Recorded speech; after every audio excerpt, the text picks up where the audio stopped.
Tidak ada yang diharap pada pemerintahan yang korup. Tidak ada yang diharap pada pemerintahan yang tidak menghadirkan rasa keadilan. Tidak ada yang diharap dari pemerintahan yang otoriter dan menolak oposisi dalam alam demokrasi.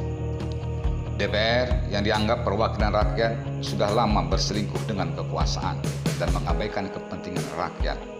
Partai politik telah bertransformasi menjadi badan usaha yang berorientasi pada keuntungan kelompoknya. Institusi hukum bukan lagi wadah mencari keadilan, malah justru menjadi pasar terjadinya transaksi nilai-nilai kemanusiaan. Bahkan mereka sudah mengangkat bendera putih terhadap para mafia kasus di pengadilan. TNI sebagai putra tunggal rakyat dan menjadi benteng terakhir rakyat terlihat gamang dalam mengambil sikap disebabkan lemahnya politik TNI dan komando yang terbelah.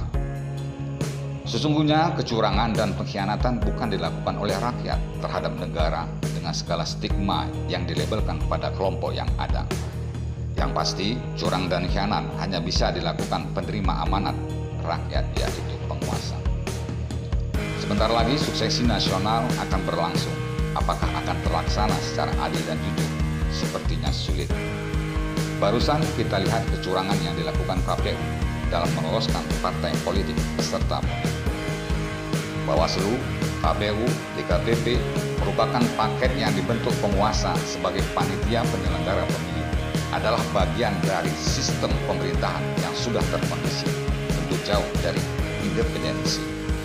Ingat, pemerintahan yang baik akan membentuk KPU yang baik, dan KPU yang baik akan melahirkan pemerintahan yang baik, begitu juga sebaliknya.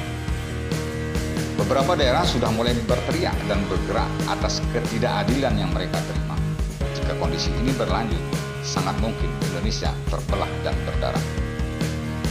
Dari semua kondisi tersebut, ada dua langkah cepat yang bisa dilakukan untuk menyelamatkan Indonesia dari kehancuran. Langkah pertama, TNI harus sadar dan kembali ke pangkuan rakyat yang melahirkannya dan bergerak satu komando bersama rakyat selamatkan Indonesia dari kehancuran.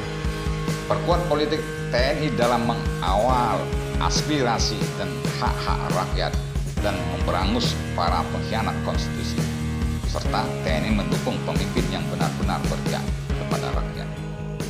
Langkah kedua, para akademisi, kaum intelektual, para cendekiawan, alim ulama, tokoh agama, tokoh adat, dan komunitas masyarakat lainnya harus bertanggung jawab melakukan pendidikan dan pencerahan politik secara berkesinambungan, sehingga framing dan brainwash yang dilakukan penguasa tidak lagi memanipulasi pikiran rakyat.